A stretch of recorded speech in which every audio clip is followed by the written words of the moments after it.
สบายดีท่านผู้ชมต้อนรับท่านผู้ชมเข้าสู่ข่าวพักเที่ยงจากของข่าวโทรภาพแห่งซาลาวพบกันในเที่ยงของวันจันทร์ที่ 15 มิถุนายน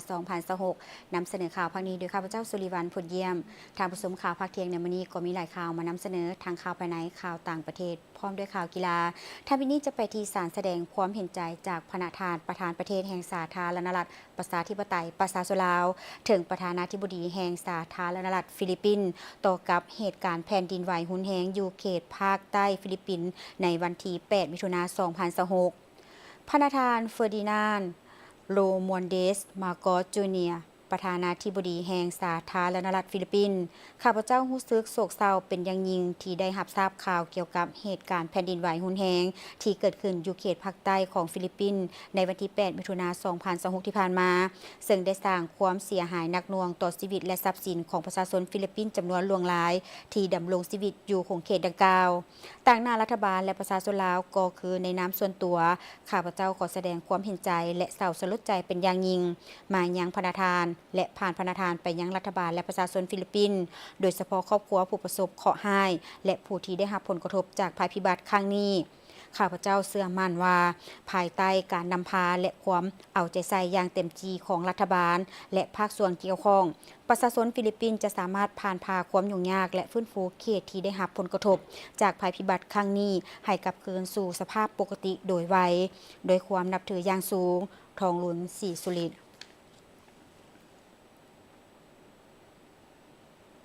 ท่านเลขาธิการใหญ่ประธานประเทศลงเยี่ยมยามโครงการเขื่อนไฟฟ้าน้ำอีมูลอยู่เมืองดักจึงแขวงเสกองในโอกาสลงเยี่ยมยามเข้าห่วมเปิดตาแสงตะเวนออกลอยเมฆในโอกาสทานทองรุนศรีสุรินทร์เลขาธิการใหญ่ประธานประเทศพร้อมด้วยคณะได้เดินทางเคลื่อนไหวเวียกงานอยู่เมืองดักจึงแขวงเสกองในวันที่ 11 มิถุนายน 2026 ภายหลังสำเร็จการเข้าร่วมพิธีประกาศตาแสงตะเวนออกลอยเมฆที่บ้านเสียงหลวงเมืองดักจึงได้สืบต่อเคลื่อนไหวเยี่ยมยามโครงการเขื่อนไฟฟ้าน้ำอีมูลเขตบ้านดักโจเมืองดักจึงโดยมีทานขันตีศรีละวงศาประธานคณะกรรมการปกครองแขวงเสกองทานจันทนอมพรหมมณีประธานคณะผู้บริหารงานบริษัทเจริญเสกองพลังงานจำกัดพร้อมด้วยคณะรับผิดชอบโครงการเขื่อนไฟฟ้าน้ำอีมูลให้ฮู้ว่าโครงการเขื่อนไฟฟ้าน้ำอีมูลภายใต้การพัฒนาของบริษัทเจริญเสกองพลังงานจำกัดตั้งอยู่บ้านดักโจเมืองดักจึงมีกำลังการติดตั้ง133เมกะวัตต์สามารถผลิตไฟฟ้าเฉลี่ย501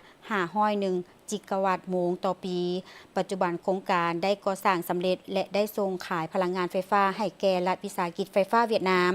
โดยอิงไซต์ตัวเลขการผลิตตัวจริงในปี 2025 ผ่านมาสามารถผลิตพลังงานไฟฟ้าได้ถึง617จิกะวัตต์โมงเมื่อเทียบกับพลังงานที่กำหนดใน PPA และบทศึกษาเบื้องต้นที่มีเพียงแต่427จิกะวัตต์โมงต่อปีเห็นว่าสามารถผลิตได้เกินเป้าหมายจำนวน190กิโลวัตต์โมงหรือเท่ากับ 44.45 ส่วนห้อยทั้งนี้ก็ย้อนปริมาณน้ำฝนในขอบเขตพื้นที่มีจำนวนหลายกว่าคาดการประมาณ40ส่วนห้อยอีกปัจจัยหนึ่งที่สำคัญแม่นเนื่องมาจากการตัดสินใจของบริษัทที่ได้มีการลงทุนใส่คุณภาพของบรรดาองค์ประกอบของเขื่อนโดยเฉพาะแม่นเฮือนจักรและการติดตั้งเฮ็ดให้การเดินในการผลิตเต็มที่เต็มกำลัง133เมกะวัตต์ใส่น้ำ 37.50 เมตรก้อนต่อวินาทีแต่ตัวจริงใส่เพียงแต่ 36.20 เมตรก้อนต่อวินาทีคิดเป็นอัตราส่วนนำใส่น้ำในการผลิต 0.98 ล้านเมตรก้อนต่อ1ล้านกิโลวัตต์โมงส่งผลเฮ็ดให้การผลิตได้รับพลังงานเพิ่มขึ้นประมาณ 3.59 ส่วนห้อยท่านทองล้นศรีสุรินทร์เลขาธิการใหญ่ประธานประเทศได้มีความเห็นและแสดงความสมเสยต่อผลสำเร็จที่บริษัทญาติมาได้และชี้นำให้เอาใจใส่ในการคุ้มครองการติดตามกฎกาด้วยความเป็นเจ้าการทุกขั้นตอนของการก่อสร้างการปรับปรุงการขยายต้องถือสำคัญระบบเทคนิคและความปลอดภัยต่อสิ่งแวดล้อมและสังคมในใส่ให้โครงการดังกล่าวเกิดผลประโยชน์สูงสุดต่อประเทศชาติและประชาชนอย่างแท้จริงอันสำคัญต้องได้สุขยุส่งเสริมให้ประชาชนในท้องถิ่นมีเวียกเหตุงานทำเพื่อประกอบส่วนเฮ็ดให้แขวงเสกองก็คือประเทศลาวให้เติบใหญ่ขยายตัวอย่างบ่หยุดยั้งจากนั้นทางเลขาธิการใหญ่ประธานประเทศได้เยี่ยมยามโรงงานปรุงแต่งโสมเคเหิมจูเทศบาลเมืองละมามแขวงเสกองโดยการต้อนรับของทานบุญหลายบุตริเลขาพรรคแขวงประธานสภาประชาชนแขวงเสกอง ในโอกาสนี้ทานนางเกืองนครศรีในนามผู้รับผิดชอบโรงงานปรุงแต่งโสมเคเหิมรายงานว่าโรงงานโสมเคเหิมได้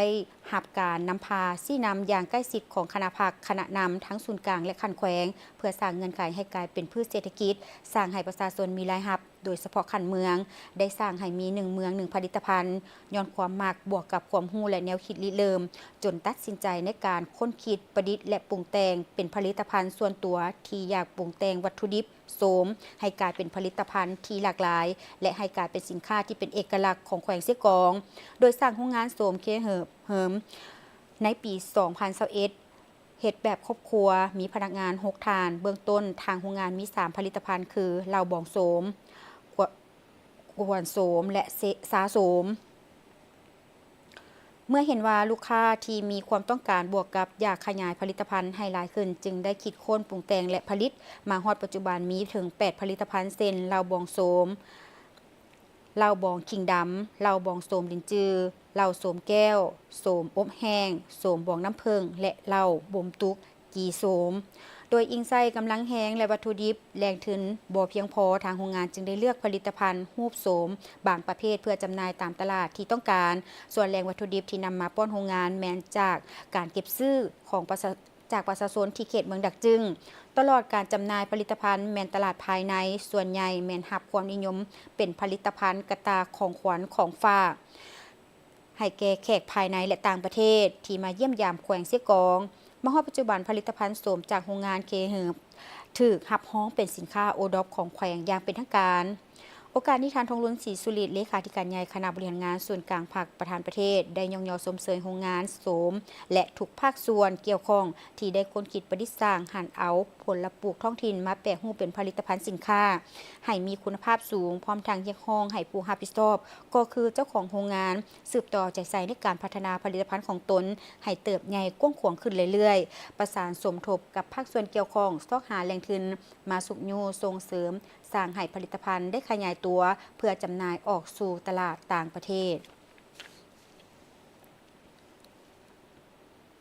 ท่านผู้ชมในโอกาสที่ได้เดินทางเข้าร่วมกองประชุมสากลว่าด้วยอนาคตอาเซียนครั้งที่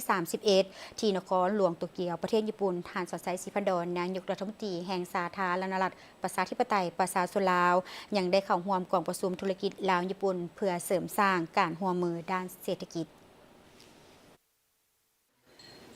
การเข้าร่วมกองประชุมธุรกิจลาวญี่ปุ่นที่นครหลวงโตเกียวในวันที่ 11 มิถุนายน 2026แม้นส่วนหนึ่งของการเยี่ยมยามญี่ปุ่นของท่านนายกรัฐมนตรีแต่วันที่ 10-12 มิถุนายน 2026กองประชุมดังกล่าวได้จัดขึ้นในบรรยากาศแห่งการกักเกี่ยมเฉลิมฉลองวันสร้างตั้งสายพัวพันธ์การทูตระหว่างสาธารณรัฐประชาธิปไตยประชาชนลาวและญี่ปุ่นครบรอบ 71 ปีในปีนี้ซึ่งกลายเป็นการยั่งยืนถึงมิตรภาพอันยาวนานและการเป็นคู่ร่วมมือยุทธศาสตร์รอบด้านที่นับเข้าสู่ล่วงลึกท่านสอนไซศรีพันดรได้กล่าวเปิดกองประชุมโดยได้เน้นหนักถึงความสำคัญของการร่วมมือด้านเศรษฐกิจระหว่าง2ประเทศท่านได้แสดงความสมเสยต่อการประกอบส่วนของภาครัฐและภาคธุรกิจของลาวและญี่ปุ่นที่ได้ประสานสมทบกันจนสามารถจัดกองประชุมที่มีความหมายสำคัญในครั้งนี้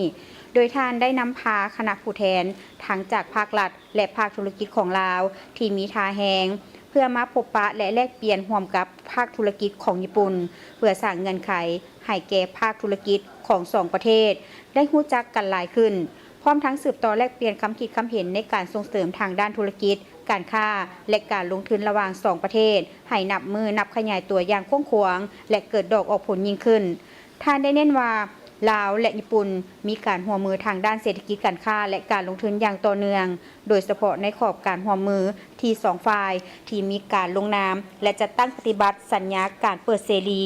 ส่งเสริมและปกป้องการลงทุน2ฝ่ายนับแต่ปี 2008 นอกจากนี้ยังมีการร่วมมือในขอบอาเซียนญี่ปุ่นและสัญญาคู่ร่วมมือเศรษฐกิจแบบรอบด้านระดับภาคพื้น RCEP ที่มีผลบังคับใช้ในปี 2021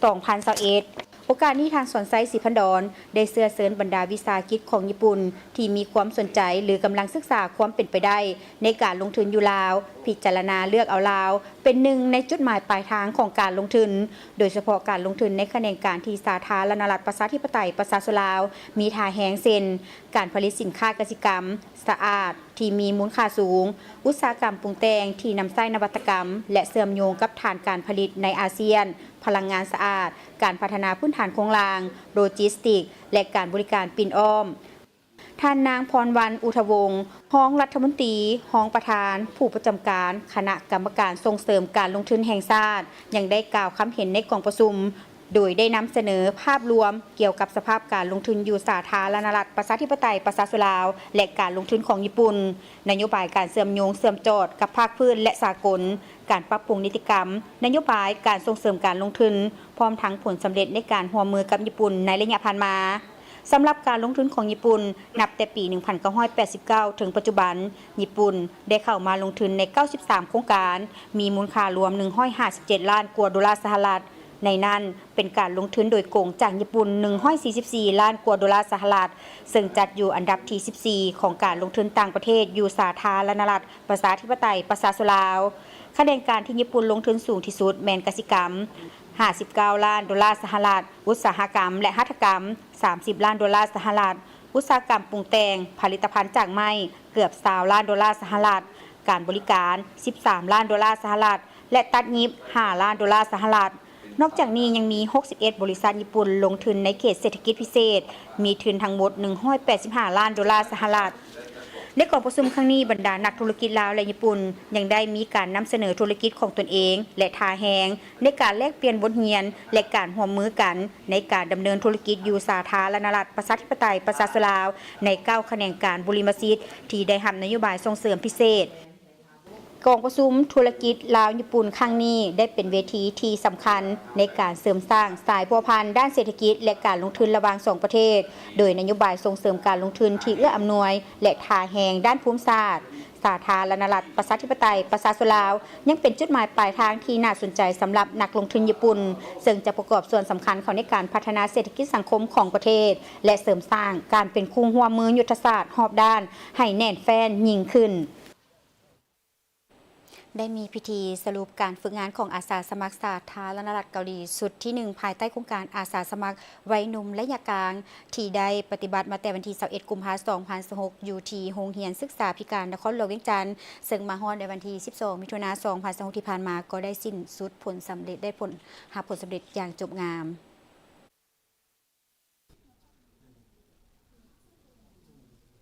โครงการอาสาสมัครวัยหนุ่มระยะกลางแม่นโครงการที่มุ่งส่งเสริมการแลกเปลี่ยนประสบการณ์ความรู้และวัฒนธรรมระหว่างสาธารณรัฐประชาธิปไตยประชาชนลาวและสาธารณรัฐเกาหลี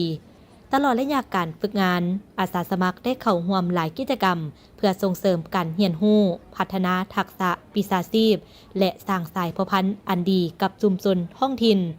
ซึ่งกิจกรรมดังกล่าวได้จัดตั้งปฏิบัติมาแต่วันที่21กุมภาพันธ์2026เข้าร่วมพิธีสรุปครั้งนี้มีท่านคำภูเพียรศักขาวรรณกรมแผนการและการร่วมมือสากลกระทรวงวัฒนธรรมและการท่องเที่ยวท่านส่องซูโอหัวหน้าองค์การก่อยกาประจำลาวพร้อมด้วยภาคส่วนที่เกี่ยวข้องท่านนางโจเย่จินอาสาสมัครวัยหนุ่มสาธารณรัฐเกาหลีได้รายงานผลการดำเนินงานและผลสำเร็จที่อาสาสมัครได้ประกอบส่วนในการพัฒนาเปียกงานขององค์การหรือหน่วยงานที่ได้รับการมอบหมายพร้อมกันนี้บรรดาอาสาสมัครยังได้แบ่งปันประสบการณ์ความประทับใจและบทเรียนที่ได้รับจากการปฏิบัติงานในสาธารณรัฐประชาธิปไตยประชาชนลาวสบายดีคอยซื้อมะลิคอยซื้อคอยแม่เกาหลีอาสาสมัครก่อนอื่นก่อนเนาะแมนเพิ่นได้ศึกษาอยู่มหาวิทยาลัยด้านคณะการท่องเที่ยวเพิ่นก็เลยมีความสนใจด้านการท่องเที่ยวอยู่แล้วและเหตุผลที่เพิ่นได้ร่วมในสมัครมาวอลันเทียร์ในรอบนี้ก็ย้อนว่าเพิ่นสนใจในด้านนี้และเพิ่นเห็นว่าประเทศลาวเป็นเมืองที่ว่าน่าสนใจแล้วเพิ่นก็สนใจในเมืองลาวอยู่แล้วเพิ่นก็เลยว่าเห็นด้านโอกาสที่ว่าในการเติบโตของการท่องเที่ยวในเมืองลาวเพิ่นก็เลยเลือกมาในการปฏิบัติหน้าเวียกคอมนี้เนาะเพิ่นได้รู้สึกว่าเพิ่นได้ถอดถอนบทเรียนครั้งนี้แม่นเกี่ยวกับการเฮ็ดเวียกร่วมมือกันเนาะเพราะว่า หลายเวียกหน้าเวียกที่เพิ่นได้เฮ็ดให้แม่นการเฮ็ดคนเดียวมันเฮ็ดบ่ได้อยู่แล้วเป็นการร่วมมือกันระหว่างหมู่ในทีมและตัวเพิ่นเองแล้วเพิ่นก็รู้สึกภูมิใจที่เฮ็ดมันออกมาดี โดยเฉพาะเวลาที่ได้ไปจัดงานกับแต่ละแผนกเนาะเพิ่นได้ร่วมมือกันเพิ่นว่าอันนั้นจะเป็นกิจกรรมที่เพิ่นรู้สึกว่าประทับใจที่สุดและเกี่ยวกับวัฒนธรรมลาวที่เพิ่นรู้สึกประทับใจที่สุดแม่นการบาสีสู่ขวัญ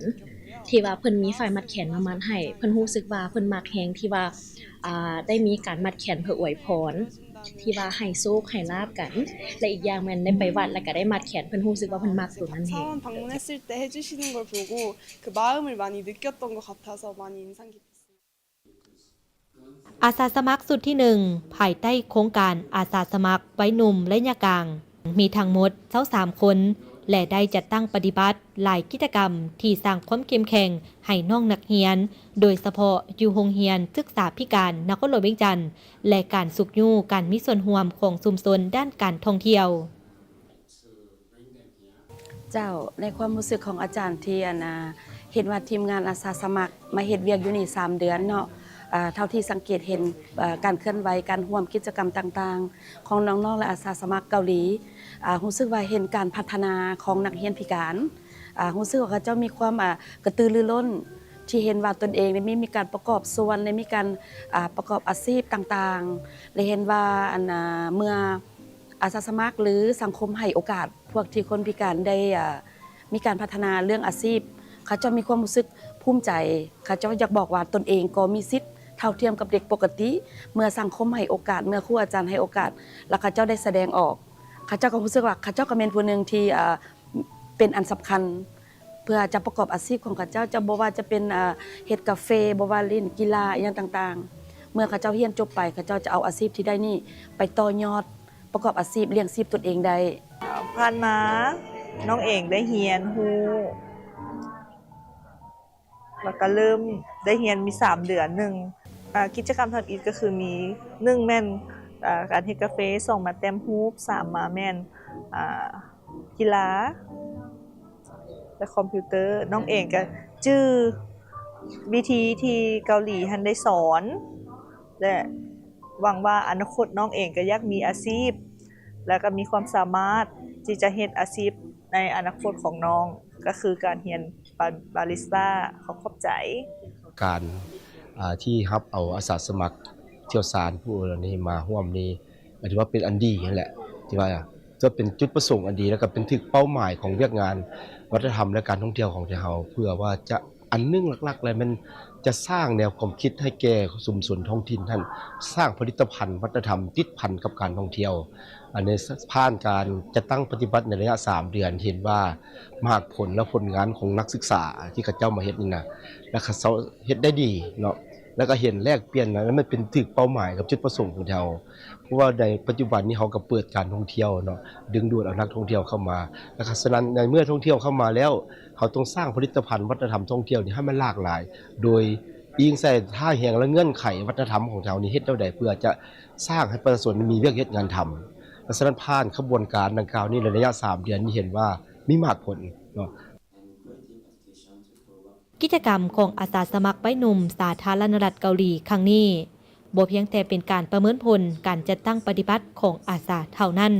แต่ยังเป็นการยืนยันถึงความสัมพันธ์การร่วมมืออันดีระหว่างสาธารณรัฐประชาธิปไตยประชาชนลาวและสาธารณรัฐเกาหลีในการพัฒนาทรัพยากรมนุษย์และส่งเสริมการแลกเปลี่ยนมิตรภาพระหว่างประชาชนของ2 ประเทศให้แน่นแฟ้นยิ่งขึ้นผู้ชมจากนี้จะพากันก่อนหลังจากกลับมายังมีสถานการณ์ข่าวต่าง